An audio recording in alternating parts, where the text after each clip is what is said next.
Budaya merupakan cerminan bangsa yang patut dilestarikan. RRI Bandung, Bogor, dan Cirebon mempersembahkan siaran budaya berjaringan, bersatu untuk keragaman.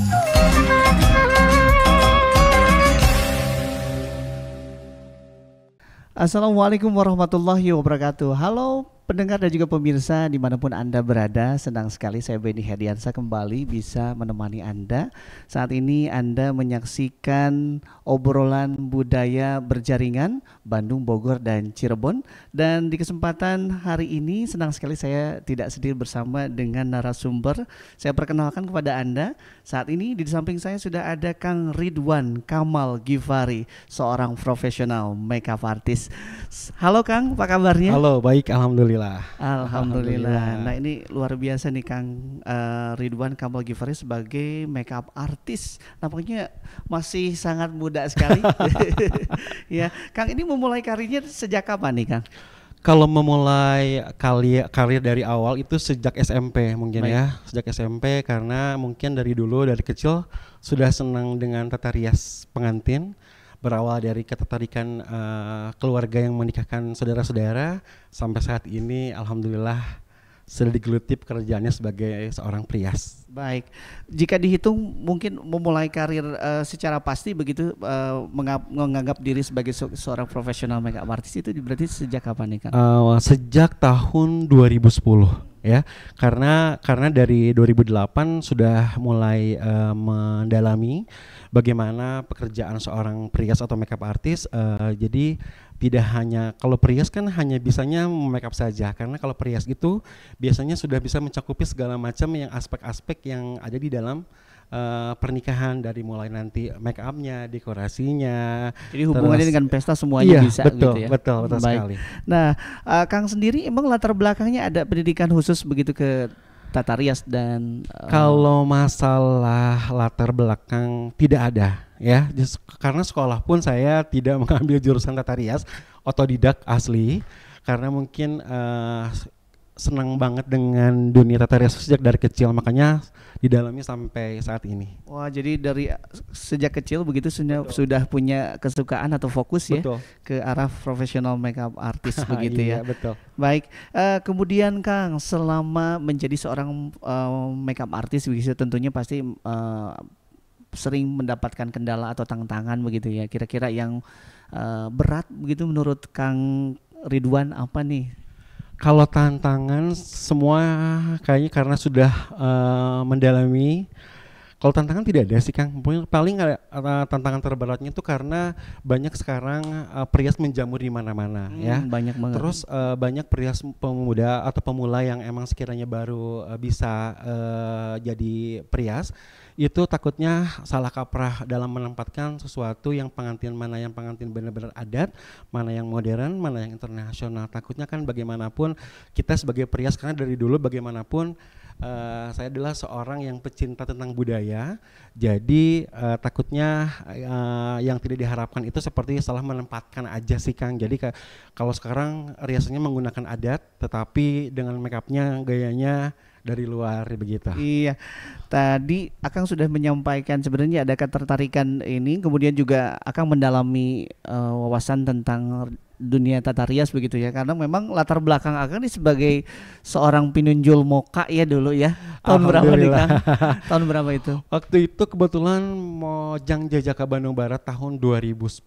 Ya, berbekal itu mungkin jadi lebih pengen mengetahui wawasan tentang karena tata dari rias. situ Kang biasanya saya banyak bertemu dengan orang-orang hebat, komunitas orang-orang hebat yang bisa membantu atau mendukung saya mewujudkan impian saya menjadi seorang prias gitu. Baik, nah kalau misalkan kira-kira siapa sih yang berkontribusi tentunya untuk profesi Akang saat ini?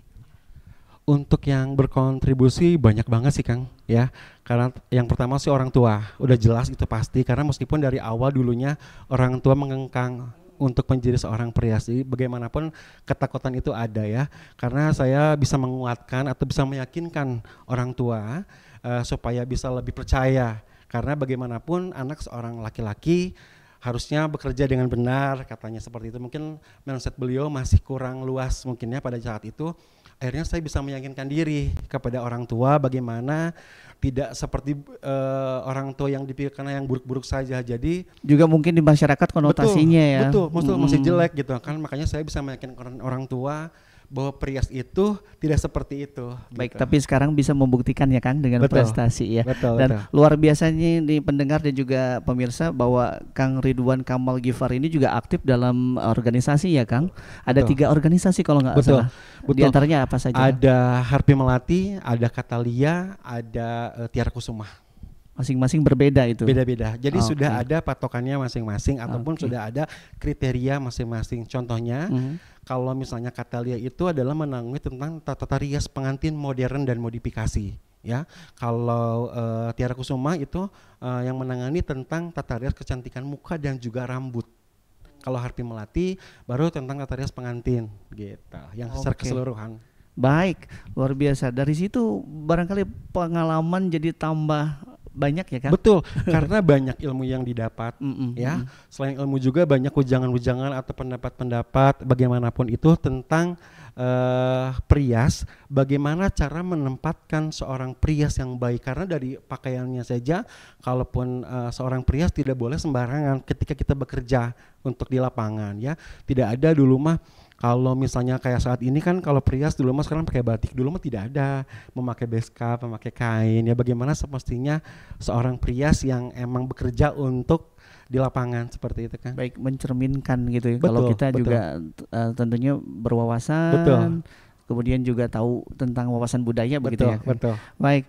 Kemudian nah ini perihal pengalaman Akang begitu ya pada saat merias, kira-kira bagian apa yang Akang sukai atau momen pada saat apa nih Kang pada saat Akang bekerja sebagai profesional makeup kalau artist? mengenai tentang kesukaan ya mungkin semuanya jelas sudah suka ya, karena makanya sampai digeluti bekerja sebagai perias. Tetapi di sini juga paling disenangi kalau misalnya sudah mengerjakan sesuatu dengan sepenuh hati Kang. Contoh kayak pengantin sekarang itu meminta bajunya yang seperti apa yang beliau harapkan, tetapi dari prosesnya itu yang saya bikin dari awal. Jadi pengantinnya tidak hanya datang hanya untuk meminta makeup saja, tetapi ketika konsultasi pun beliau masuk dengan apa yang kita sarankan untuk si pengantin. Itu udah paling senang banget, karena bagaimanapun yang namanya adat ataupun budaya biasanya itu tidak boleh salah kaprah dalam penempatan, dalam pemakaian gitu Kang. Jadi kalau ada pengantin yang emang nurut, sekiranya kita arahkan ke hal yang lebih baik lagi,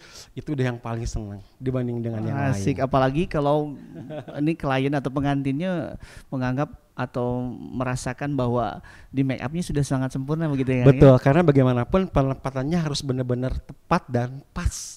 Sesuai dengan porsinya. Betul. Nah kalau sebagai manusia kan sudah barang tentu mengalami pasang surut, apalagi mungkin lebih ke semangat atau tidaknya pada saat bekerja ini.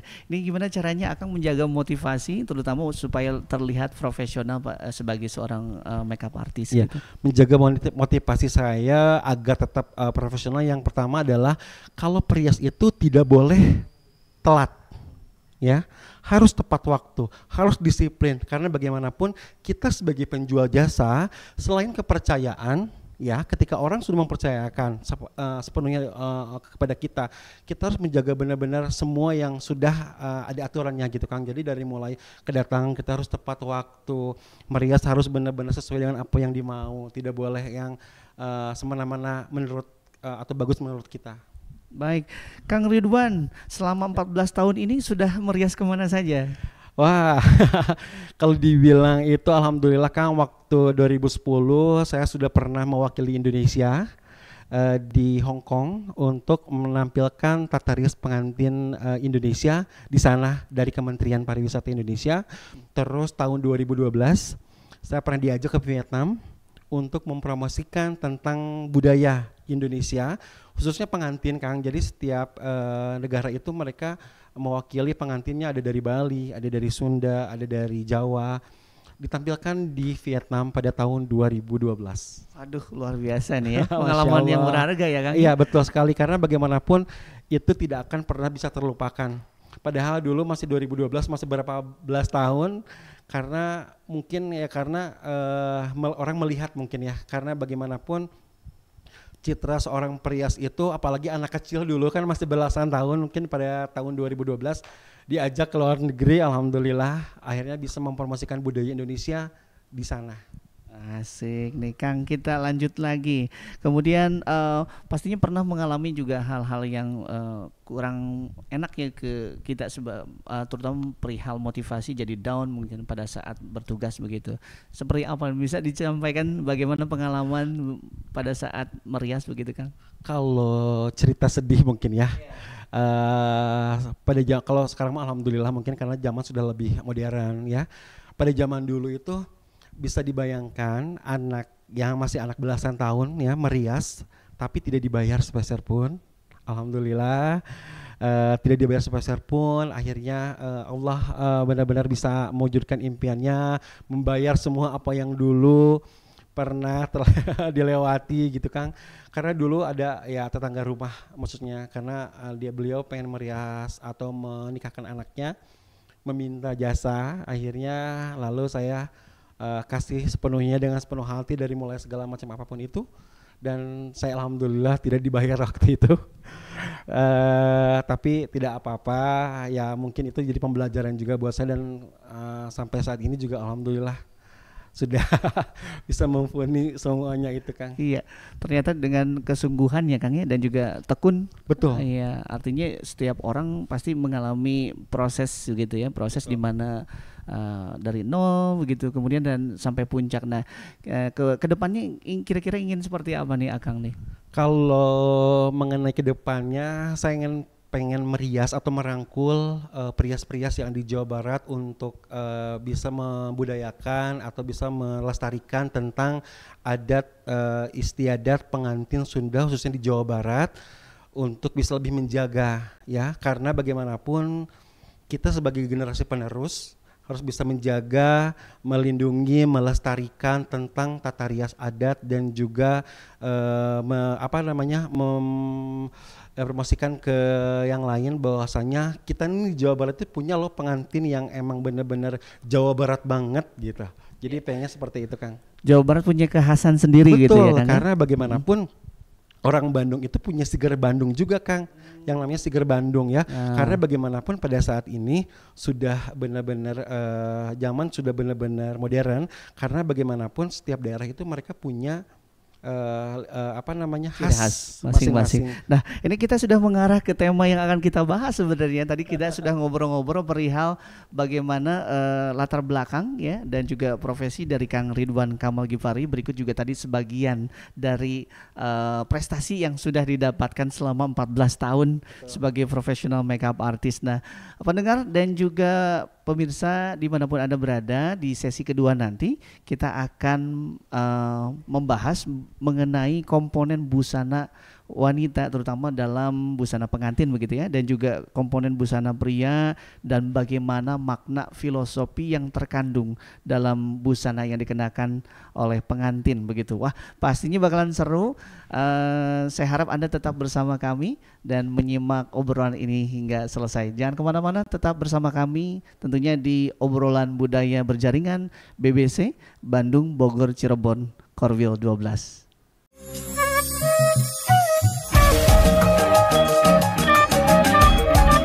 Anda tengah mendengarkan siaran budaya berjaringan RRI Bandung, Bogor, dan Cirebon.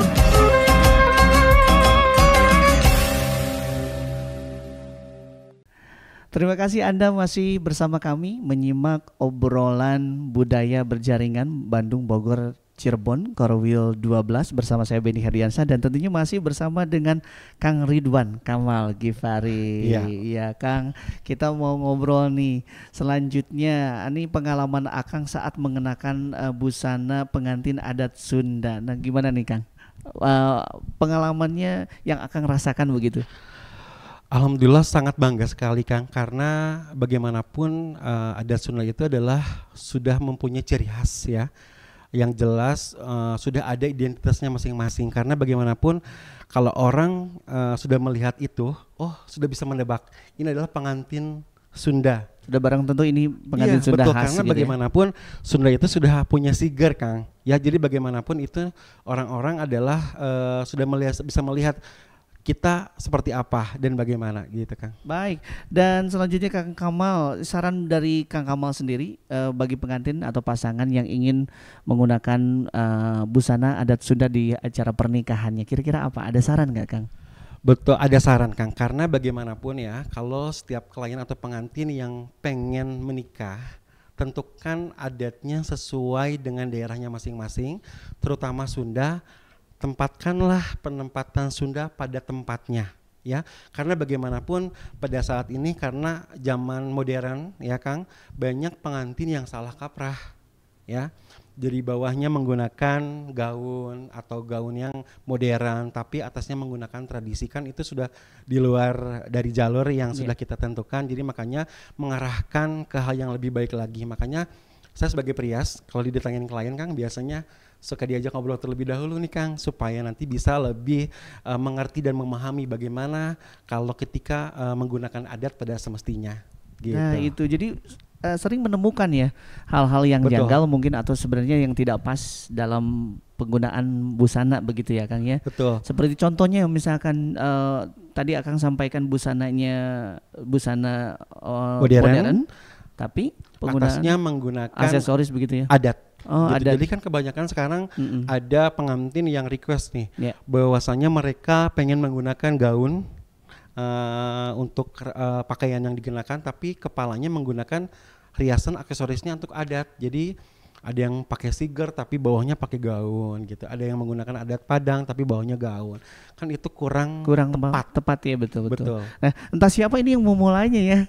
Yang pasti ini mungkin orang-orang kebanyakan melihat dari media sosial begitu ya Kang ya.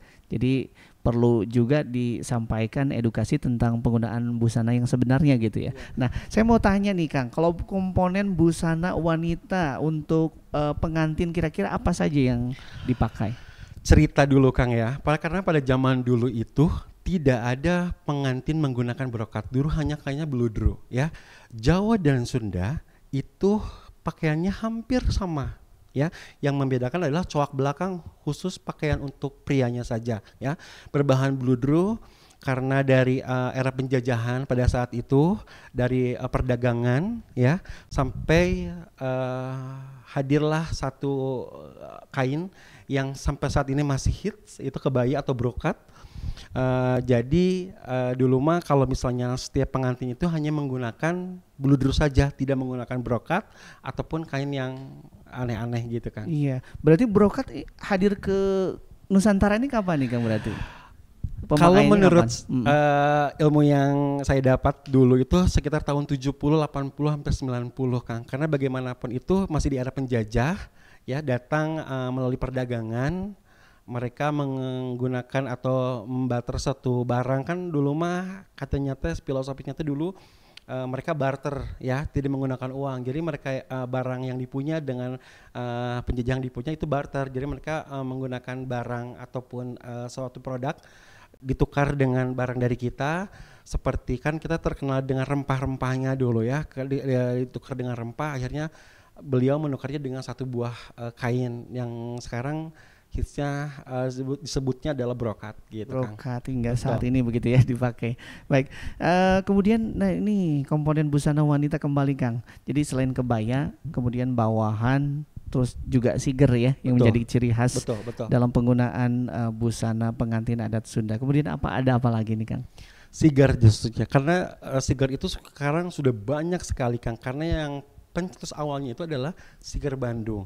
Tetapi karena kita ada di Jawa Barat ini mempunyai siger ciri khas dari kota atau kabupaten masing-masing. Contohnya dari Bogor ya. Dari Bogor sudah ada sigernya khusus dari Bogor. Contoh dari Sumedang yang terkenal itu adalah Sumedang Larang. Tetapi yang nama aslinya adalah Kasumedangan. Sigernya dari Ciamis.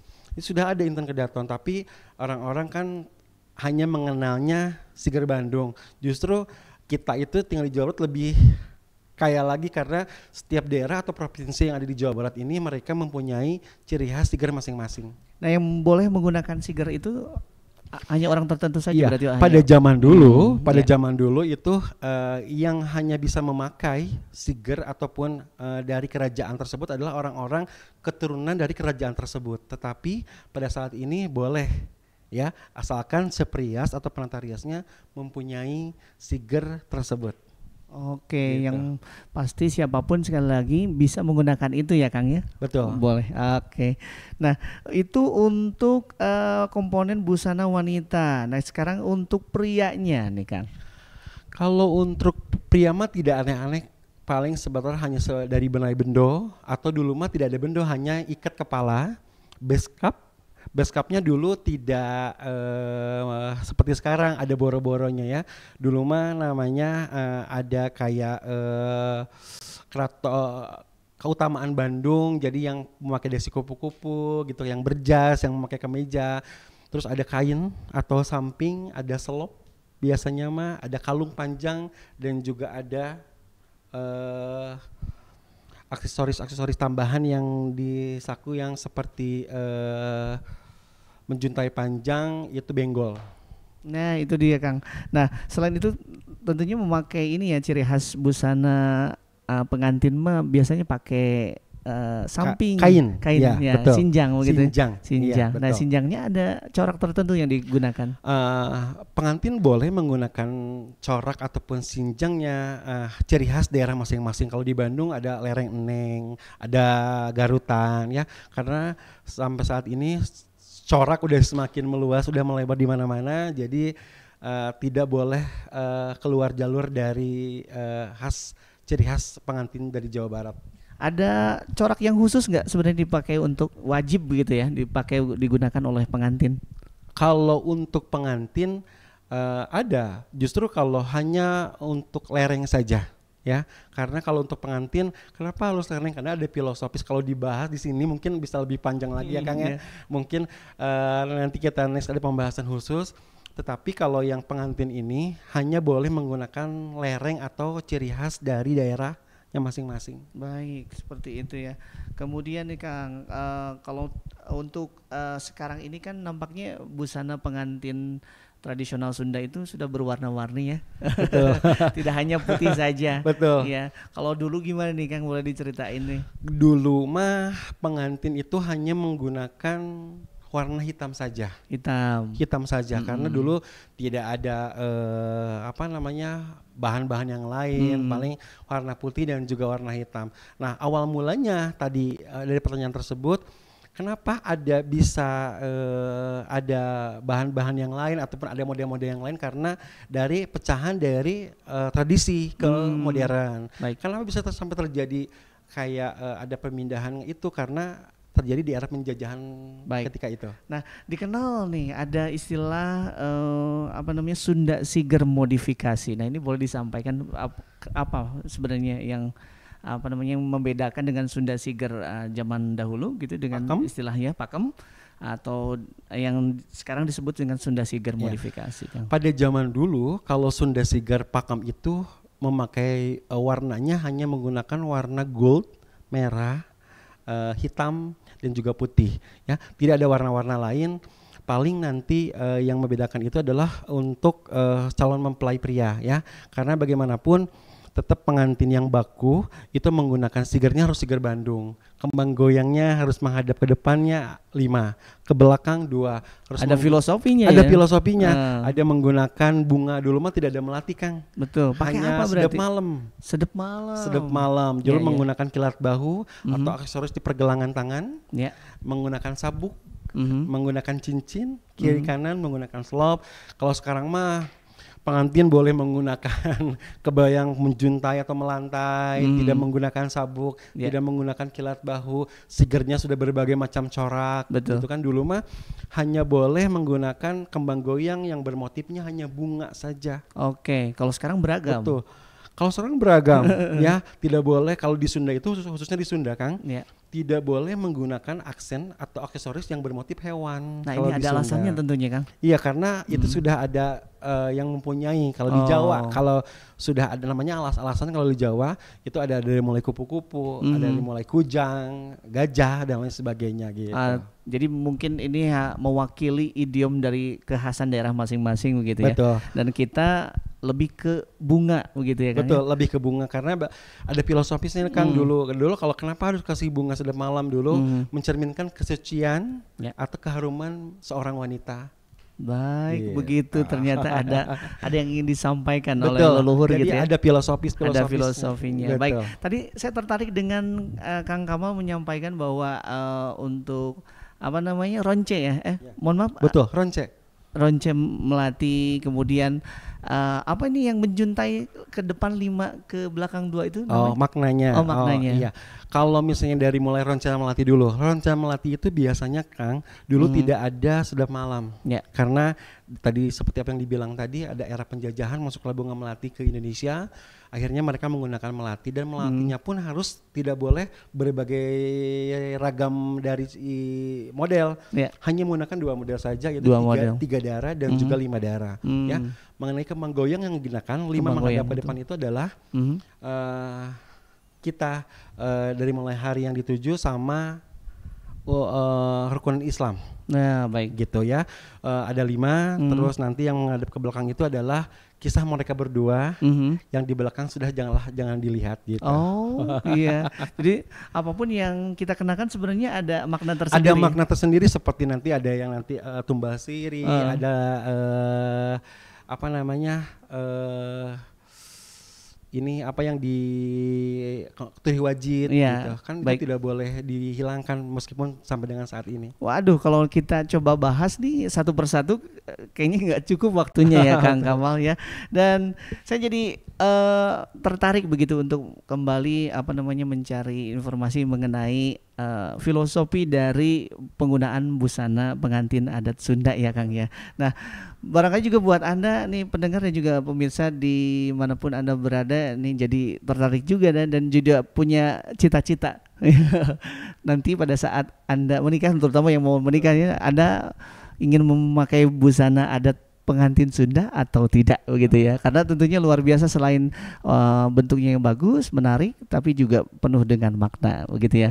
Kang Kamal, terima kasih sudah menyempatkan hadir di studio. Ya, semoga apa yang disampaikan ini bisa bermanfaat juga untuk pendengar juga pemirsa di rumah. Terima kasih.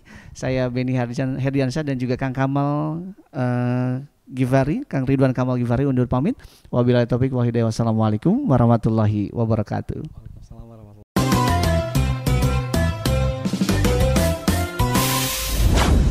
Demikian siaran budaya berjaringan RRI Bandung, Bogor, dan Cirebon. Junjung tinggi nilai budaya untuk membangun masyarakat Indonesia yang kuat. Sampai jumpa.